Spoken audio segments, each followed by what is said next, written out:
बहुत समय पहले की बात है। सोनपुर राज्य में राजा विक्रम राज किया करते थे। राजा विक्रम एक दयालु और न्यायप्रिय राजा थे।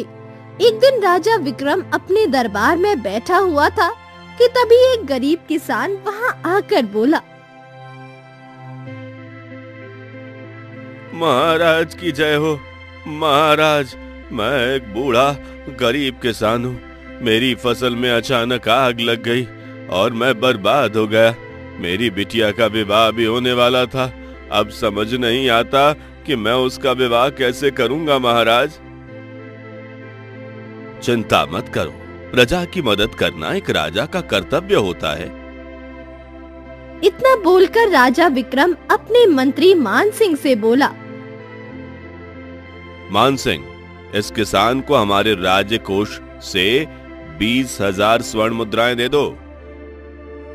कुछ देर बाद मंत्री 20,000 स्वर्ण मुद्राएं लेकर आता है और किसान को दे देता है। किसान खुश होता हुआ वहां से चला गया। राजा विक्रम दरबार से उठकर अपने कक्ष में आया ही था कि तभी उसने देखा कि उसकी पत्नी चिंतित अवस्था में बैठी हुई थी। राजा विक्रम अपनी पत्नी रुक्मणी की ओर देखकर बोला, क्या हुआ रुक्मणी, तुम्हारे चेहरे पर चिंता की लकीरें क्यों झलक रही हैं? आप तो जानते ही हैं कि हमारी इकलौती पुत्री राजकुमारी सुलेखा विवाह के योग्य हो गई है।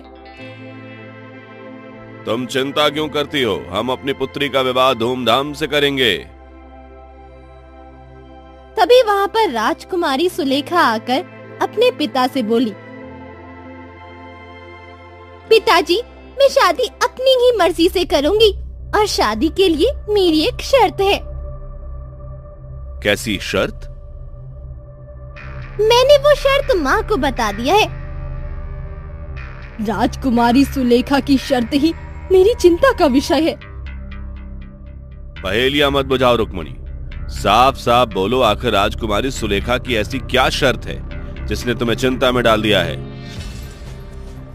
राजकुमारी सुलेखा की शर्त ये है कि वो जिस भी राजकुमार से शादी करेगी तो शादी से पहले उस राजकुमार को उसके एक सवाल का सही सही जवाब देना होगा। और वो सवाल क्या है राजकुमारी? क्षमा कीजिए पिताजी, मैं वो सवाल केवल उसी राजकुमार को बताऊंगी जो मुझसे विवाह करने का इच्छुक होगा। अगर ऐसी बात है तो मैं कल ही ऐलान करवा देता हूँ कि जो भी राजकुमार हमारी इकलौती पुत्री राजकुमारी सुलेखा के सवाल का सही सही जवाब देगा, हम राजकुमारी सुलेखा का विवाह उसी राजकुमार से करेंगे। हम वचन देते हैं राजकुमारी सुलेखा कि तुम जो कहोगी हम वैसा ही करेंगे। ये क्या कह दिया आपने? पहले राजकुमारी की शर्त का अगला हिस्सा तो सुन लेते। आखिरी बात क्या है? तुम अच्छी तरह से जानती हो कि हम अपनी पुत्री से कितना प्रेम करते हैं। हम उसकी खुशी के लिए कुछ भी करने को तैयार हैं। सोच लीजिए पिताजी, आपने जो भी कहा है उसके बाद मुकरना चाहिएगा। आपकी बेटी राजकुमारी सुलेखा की शर्त का अगला हिस्सा ये है कि जो भी राजकुमार उसके सवालों का सही सही जवाब नहीं देगा, उसका सिर महल की दीवार पर लटका दिया जाएगा। ये सुनकर राजा विक्रम पूरी तरह से चौंक पड़ा। राजकुमारी सुलेखा, भगवान के लिए अपना फैसला बदल दीजिए। नहीं पिताजी, आप जानते हैं मैं अपना फैसला नहीं बदलूंगी और ना मैं अपनी शर्त मनवाने के लिए किसी पर दबाव डालूंगी। और जिससे मुझे विवाह करना है उसे मेरे सवाल का सही जवाब देना ही होगा। और हाँ पिताजी, अब आप मत भूलिएगा कि आप मुझे वचन दे चुके हैं। और अगर उसने आपके सवाल का सही उत्तर नहीं दिया तो वो मारा जाएगा पिताजी। राजकुमारी सुलेखा, ऐसा करना ठीक नहीं है।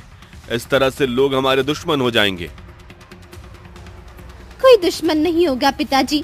हर सुंदर वस्तु को पाने के लिए हजारों साल से बहादुर और वीर लोग अपनी जिंदगियां दांव पर लगाते आए हैं।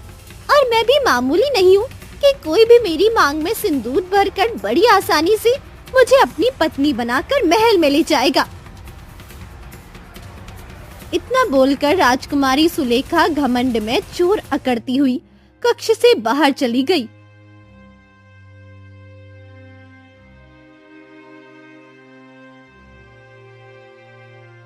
अगले दिन राजा विक्रम अपने मंत्री मान सिंह से इसी बारे में बात कर रहे थे कि तभी रानी रुक्मणी वहां आ पहुंची और राजा विक्रम से बोली,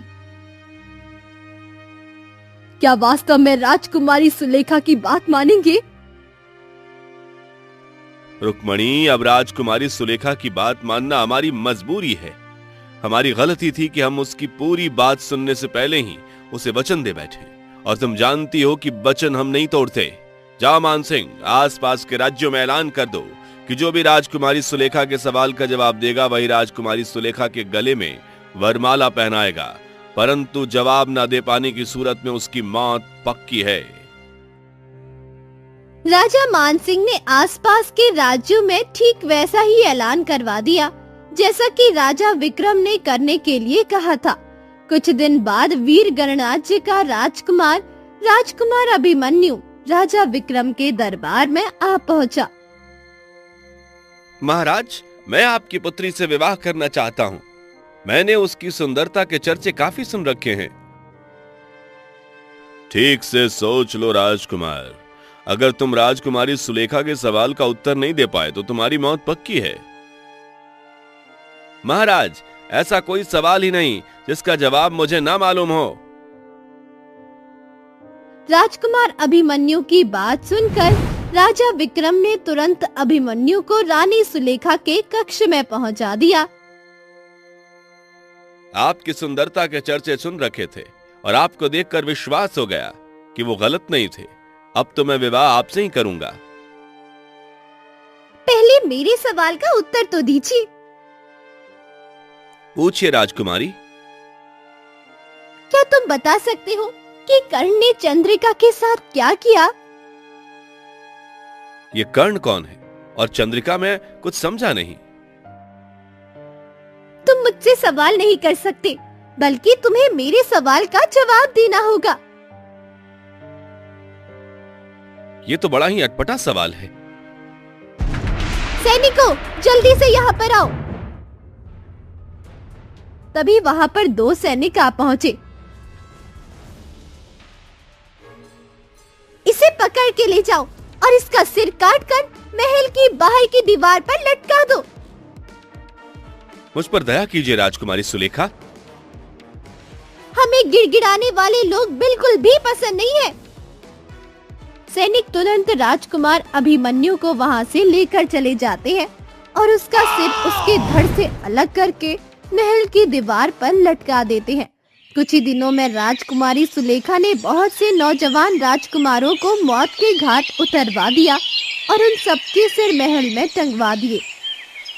एक दिन राजा विक्रम चिंतित अवस्था में अपने महल में बैठा हुआ था कि तभी उसकी पत्नी रानी रुक्मणी वहां पहुंची। क्या बात है, आपके चेहरे पर चिंता कैसी है? चिंता इस बात की है महारानी के अशोक नगर के राजा आदित्य के 2 पुत्र हमारे राज्य आए हुए हैं और वो दोनों राजकुमारी सुलेखा से विवाह करने का इरादा रखते हैं। मुझे विश्वास है कि दोनों में से कोई भी राजकुमारी सुलेखा के प्रश्न का उत्तर नहीं दे पाएंगे और मौत के घाट उतारे जाएंगे। इस बात की तो मुझे चिंता है महारानी। अगर ऐसा हुआ तो राजा आदित्य मेरा दुश्मन बन जाएगा, हमारी बरसों की मित्रता भी टूट जाएगी। राजा आदित्य के तो 3 पुत्र हैं। हाँ, मगर उनके केवल 2 पुत्र हमारे राज्य आए हुए हैं। उनका छोटा बेटा नहीं आया।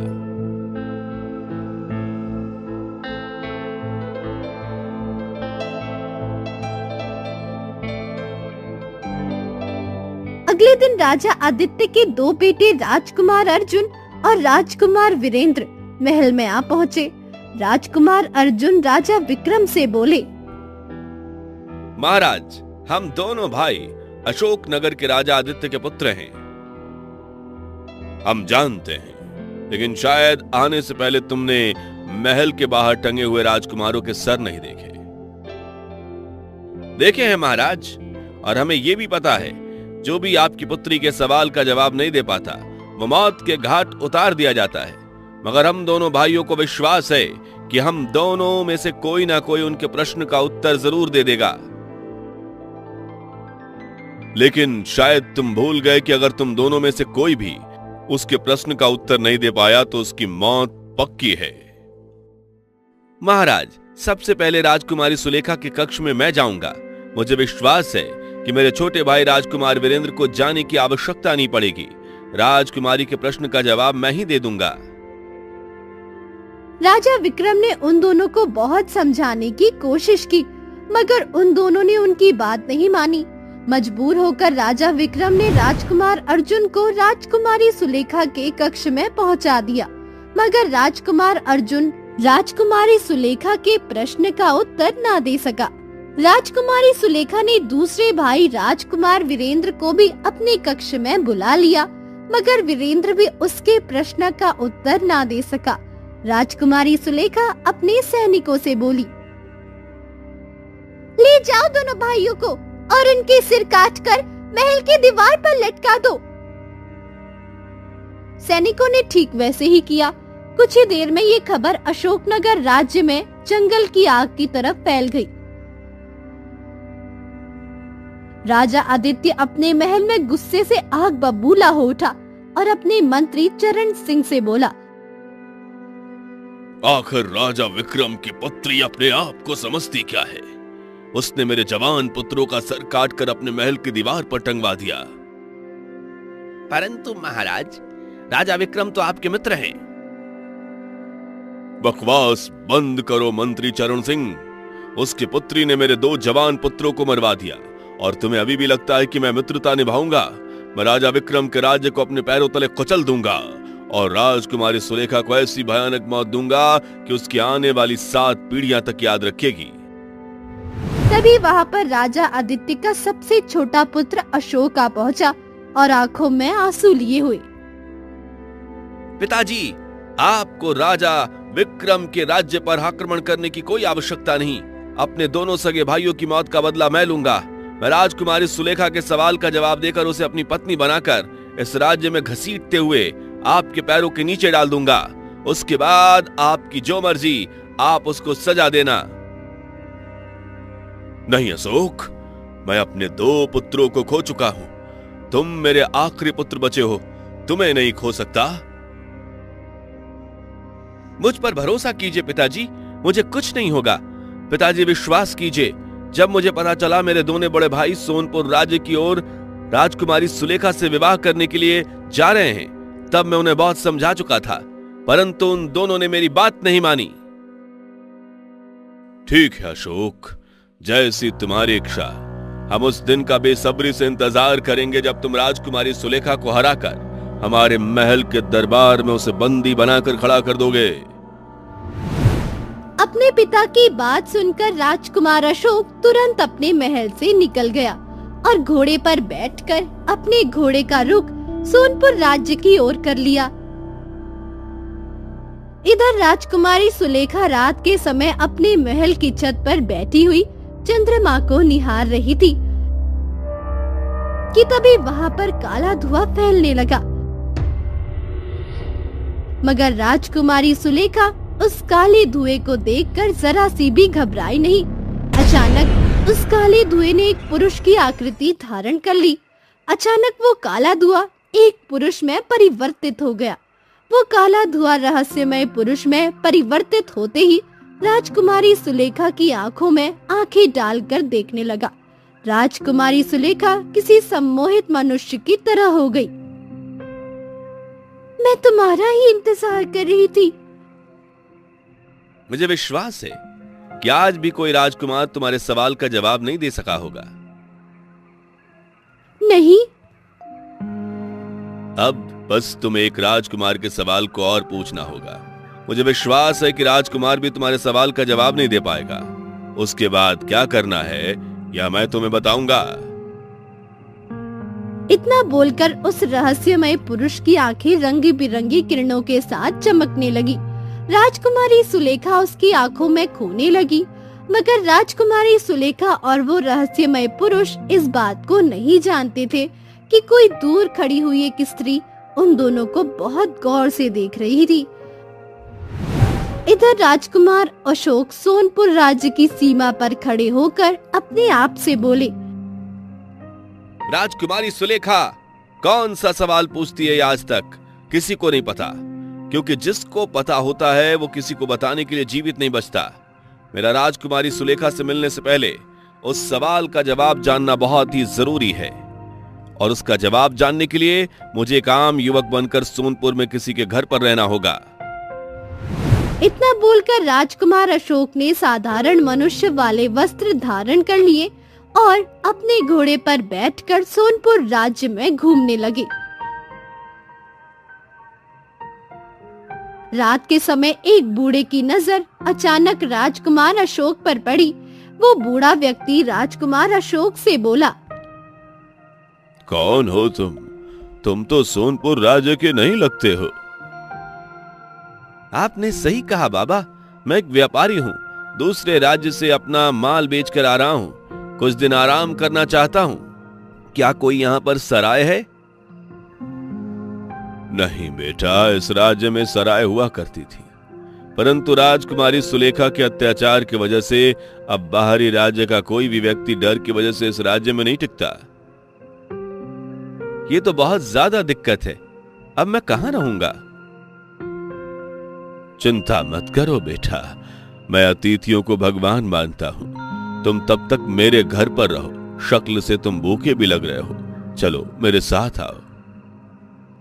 बूढ़ा व्यक्ति अशोक को अपने घर ले गया।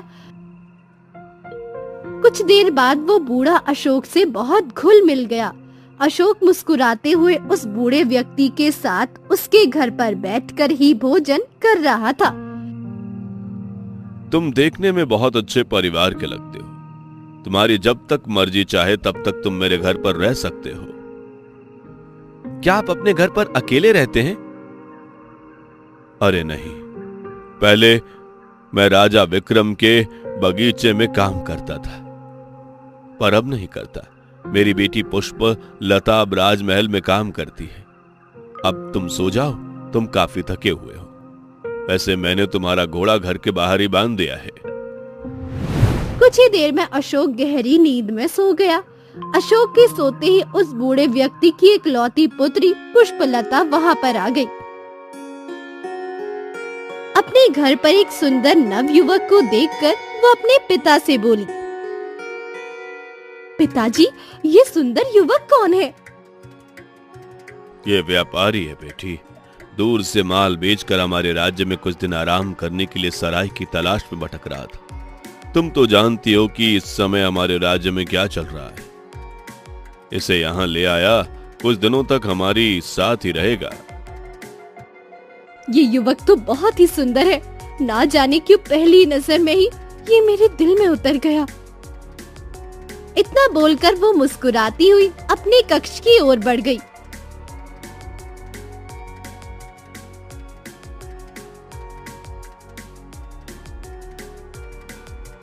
अगले दिन अशोक जब सोकर उठा तो अपने सामने एक सुंदर स्त्री को देखकर बुरी तरह से चौंक पड़ा। कौन है आप? आप मेरे घर में मुझसे ही पूछ रही हैं कि मैं कौन हूँ? हाँ? तभी वहाँ पर बूढ़ा व्यक्ति आ गया। अरे ये मेरी पुत्री पुष्पलता जो महल में काम करती है। मैं कल इसी के बारे में तुमसे बात कर रहा था। बेटी पुष्पलता, इस व्यापारी का ध्यान रखना, मैं काम से बाहर जा रहा हूँ। इतना बोलकर बूढ़ा व्यक्ति वहाँ से चला गया। उस दिन के बाद अशोक उस बूढ़े व्यक्ति के घर पर ही रहने लगा। कुछ ही दिनों में पुष्पलता और अशोक के बीच नजदीकियां बढ़ गई और दोनों एक दूसरे से प्रेम करने लगे। एक दिन अशोक पुष्पलता से बोला, पुष्पलता, तुम राजमहल में काम करती हो, क्या तुम्हें वहाँ काम करना अच्छा लगता है? मैंने सुना है कि वहाँ की राजकुमारी बहुत क्रूर है। राजकुमारी के लिए राजमहल में कौन काम करता है? मैं तो महाराज विक्रम की वजह से राजमहल में काम करती हूँ। अच्छा, मुझे एक बात बता, वहाँ की राजकुमारी ऐसा कौन सा सवाल पूछती है कि उसके सवाल का जवाब कोई नहीं दे पाता है? अगर कोई और मुझसे ये बात पूछता तो मैं कभी नहीं बताती, परंतु मैं तुमसे प्रेम करने लगी हूँ, इसीलिए मैं तुमसे अवश्य बताऊंगी। मेरी बात ध्यान से सुनो। एक बार राजकुमारी जब किसी राजकुमार से सवाल पूछ रही थी, तब मैं एक पर्दे के पीछे से छुपी थी। मैंने उसका सवाल सुन लिया था। तो मुझे जल्दी से बताओ, आखिर ऐसा कौन सा सवाल है जिसका कोई जवाब नहीं दे पाता? बड़ा ही अटपटा सवाल है। वो सवाल हर किसी राजकुमार से वो पूछती है कि बताओ कर्ण ने चंद्रिका के साथ क्या किया। पुष्पलता की बात सुनकर अशोक क्रोधित होकर घर से बाहर आ गया। उसके बाहर आते ही पुष्पलता भी बाहर आ गई और अशोक से आकर बोली, क्या हुआ? तुम अचानक घर से बाहर क्यों आ गए? और तुम्हारे चेहरे पर ये क्रोध कैसा? इसका मतलब राजकुमारी अटपटा पूछकर राजकुमारों की जिंदगी के साथ खिलवाड़ कर रही है और उनकी हत्याएं कर रही है। राजकुमारी के इन अटपटे से सवालों ने मेरे 2 जवान भाइयों को जान से मरवा दिया। कौन हो तुम? राजकुमार अशोक उसे सारी घटना बताते हुए बोला, मैं एक राजकुमार हूं और जो राजकुमारी सुलेखा से बदला लेने के लिए आया हूं। तभी वहां पर पुष्पलता के पिता भी आ पहुंचे। मैंने तुम्हारी सारी बातें सुन ली बेटा। तुम्हारे भाइयों के साथ वाकई बहुत बुरा हुआ। तो इसका मतलब तुम्हें मुझसे प्रेम नहीं है? तुम केवल सवाल जानने के लिए मुझसे प्रेम का नाटक कर रहे थे? ऐसा नहीं है। राजकुमारी सुलेखा से बदला लेकर उसे विवाह करके तुम्हें अपने राज्य की रानी बनाऊंगा। तो फिर मेरी बात ध्यान से सुना अशोक। एक बात और है जो कोई नहीं जानता, केवल मैं जानती हूँ। राजकुमारी सुलेखा राजकुमारों को अपनी मर्जी से हत्या नहीं कर रही, बल्कि उससे कोई करवा रहा है। कोई करवा रहा है? तुम्हारा क्या मतलब? एक रात मैं महल में रुक गई थी। कुछ देर के लिए मैं महल के छत पर टहलने के लिए गई कि तभी मैंने राजकुमारी सुलेखा के पास काला धुआं देखा, जो अचानक विचित्र पुरुष में परिवर्तित हो गया। उस विचित्र पुरुष की आंखों में अजीब सा सम्मोहन था। राजकुमारी सुलेखा उसकी आंखों में खो गई। मैं विश्वास के साथ कह सकती हूँ कि उस विचित्र पुरुष ने राजकुमारी सुलेखा से ये सवाल पूछने के लिए कहा है। इस सवाल का कोई ना कोई रहस्य जरूर है, जरूर है।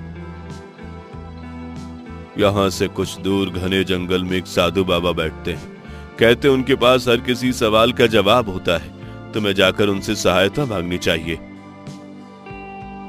बूढ़े व्यक्ति की बात सुनकर अशोक तुरंत घोड़े पर बैठ गया और पुष्पलता की ओर देखकर बोला, मेरा इंतजार करना, मैं अवश्य लौटूंगा। इतना बोलकर अशोक ने अपना घोड़ा दौड़ा दिया। कुछ ही देर में वो घने जंगल में खड़ा हुआ, इधर उधर देख ही रहा था कि तभी उसकी नजर एक घने वृक्ष के नीचे बैठे हुए एक साधु पर पड़ी। लगता है ये वही साधु हैं जिनके बारे में पुष्पलता के पिता ने बताया था। अशोक तुरंत उस साधु महाराज के पास पहुंचकर बोला, मुझे आपकी सहायता चाहिए साधु महाराज। कैसी सहायता? अशोक साधु महाराज को सारी घटना बताते हुए बोला, आखिर इस सवाल का क्या रहस्य है?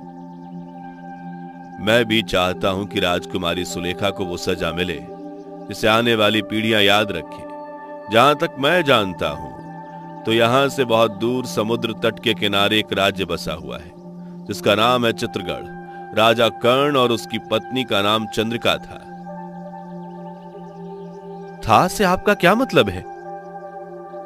कहते हैं राजा कर्ण की पत्नी चंद्रिका बहुत सुंदर थी। उसे अपनी सुंदरता पर बड़ा गर्व था। वो घमंडी होने के साथ साथ ठीक राजकुमारी की तरह क्रूर भी थी। मगर एक दिन ना जाने क्या हुआ, वो गायब हो गई। उसके बाद उसका कुछ पता नहीं चला। मुझे लगता है कि तुम्हें चित्रगढ़ जाना चाहिए, लेकिन मैंने यह भी सुना है कि राजा कर्ण अपनी पत्नी चंद्रिका के बारे में कुछ भी बात करना पसंद नहीं करता। अगर कोई व्यक्ति उसकी पत्नी से अचानक लापता हो जाने के बारे में पूछता भी है तो वो उसे मौत के घाट उतरवा देता है। अगर ऐसी बात है साधु महाराज, तो फिर मुझे क्यों बताएगा? वो मुझे भी मरवा देगा। तभी साधु अपना हाथ घुमाने लगा। अचानक रंग बिरंगी किरणों के साथ उनके हाथों में एक सोने का कंगन आ गया। साधु सोने के कंगन को अशोक को पकड़ाते हुए बोले, यह सोने का कंगन अपने हाथ में पहन लो। इस सोने के कंगन में एक विशेष प्रकार का जादू है। जब तुम राजा कर्ण के सवाल के बारे में पूछोगे तो कुछ देर के लिए वो सब कुछ भूल कर तुम्हें बता देगा। अशोक ने सोने का कंगन पहन लिया और अपने घोड़े से चित्रगढ़ गया। तुम तो हमारे राज्य के मालूम नहीं पड़ते। कौन हो तुम और यहाँ किस लिए आए हो? महाराज, मैं आपके राज्य का नहीं हूँ। आप मुझे एक यात्री समझ सकते हैं। मैं यात्रा पर हूँ। मैं आपसे अकेले में कुछ बात करना चाहता हूँ। आखिर तुम मुझसे अकेले में क्या बात करना चाहते हो? महाराज, जो बात मैं आपसे करना चाहता हूँ वो सबके सामने नहीं कही जा सकती, मगर उस बात में आपका ही फायदा है। राजा कर्ण गहरी सोच में डूबता हुआ बोला, ठीक है, अगर बात हमारे फायदे की ना हुई तो याद रखना यात्री, राज्य के नियम के अनुसार तुम्हें मौत के घाट उतरवा देंगे। इतना बोलकर राजा कर्ण अशोक को महल के एक कक्ष में ले गया और बोला, बताओ यात्री, ऐसी कौन सी बात है जो तुम सबके सामने नहीं करना चाहते थे? मुझे आपसे एक सवाल पूछना है और उसका उत्तर केवल आप ही दे सकते हैं। कौन सा सवाल? महाराज, मेरा सवाल यह है कि कर्ण ने चंद्रिका के साथ क्या किया? मतलब आपने अपनी पत्नी के साथ क्या किया? तुम्हारी इतनी हिम्मत की यह सवाल तुम मुझसे कर रहे हो? अब तक जितने भी लोगों ने मुझसे यह सवाल पूछा, मैंने उन सबको मौत के घाट उतार दिया। अब तुम नहीं बचोगे। तभी अशोक के सोने के कंगन में रंग बिरंगी किरणें चमककर राजा कर्ण के चेहरे पर पड़ने लगी। अचानक उसका गुस्सा शांत हो गया। वो आश्चर्य से अशोक की ओर देखकर बोला, आखिर मेरा गुस्सा शांत हो गया। महाराज, इस सवाल का जवाब मेरे लिए जानना बहुत आवश्यक है। आप नहीं जानते कि इस सवाल ने कितने राजकुमारों की बलि ले ली है। क्या कहना चाहते हो तुम? अगर तुम इस सवाल को जानना चाहते हो तो चलो मेरे साथ। राजा कर्ण अशोक को महल के बाहर एक बगीचे में ले गया, जहाँ पर एक सुंदर बकरी एक पेड़ से बंधी हुई थी। अचानक वो बकरी राजा कर्ण को देखकर रोने लगी। राजा कर्ण अशोक से बोला, जानते हो ये कौन है? ये एक बकरी है।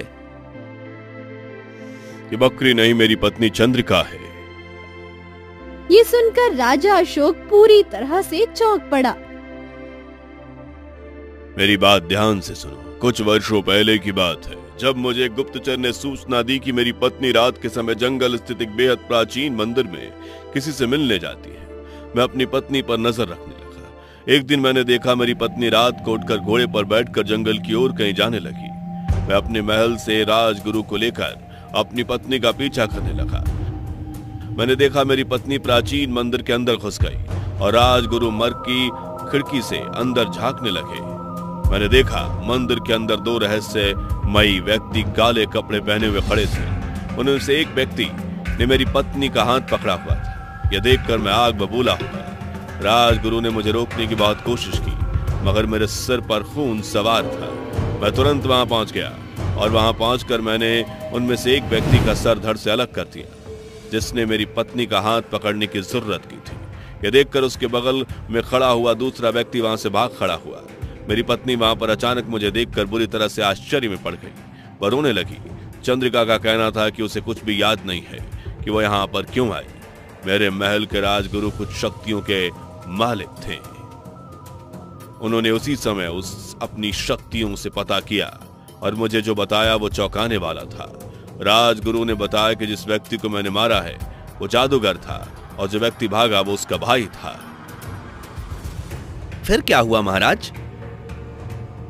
राजगुरु ने मुझे बताया कि वह दोनों भाई अमर होने के लिए मेरी पत्नी का सहारा लेकर शैतान को निर्दोष मनुष्यों की बलि दे रहे थे।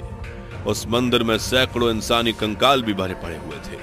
कुछ दिनों तक मेरे राज्य में लोगों के गायब होने की घटनाएं भी सुनने में आ रही थी। अब मैं समझ चुका था कि मैं तलवार से अपनी पत्नी को मारना ही चाहता था कि तभी राजगुरु ने मुझे ऐसा करने से रोक दिया। राजगुरु का कहना था कि अगर मैंने अपनी पत्नी चंद्रिका को मार दिया तो वो मरने के बाद एक डायन बन जाएगी। मैं बुरी तरह से असमंजस में पड़ गया। अब मैं क्या करूं? तभी राजगुरु ने मंत्र पढ़कर मेरी पत्नी को बकरी के रूप में परिवर्तित कर दिया और मुझसे कहा कि इसकी मृत्यु भी बकरी के रूप में ही होनी चाहिए। ऐसा होने पर यह डायन नहीं बनेगी। इतना बोलकर राजा कर्ण शांत हो गया। तभी राजा कर्ण और अशोक के कानों में राजा कर्ण के राजगुरु की आवाज टकराई। राजकुमारी सुलेखा से राजकुमारों की हत्या उसी जादूगर का भाई करवा रहा है जो राजा कर्ण के हाथों बचकर भाग गया था। अशोक और राजा कर्ण ने देखा तो पीछे राजगुरु खड़े हुए अशोक को घूर रहे थे। मेरी बात ध्यान से सुनो। वो दोनों भाई काली विचित्र नगरी से आए हुए जादूगर थे जिन्होंने ये सब कुछ अमर होने के लिए किया। उनमें से एक को तो राजा कर्ण ने अपने अंजाम तक पहुंचा दिया और दूसरा बचकर भाग गया। उस दूसरे जादूगर ने यहां से भागकर राजकुमारी सुलेखा के सामने एक प्रस्ताव रखा।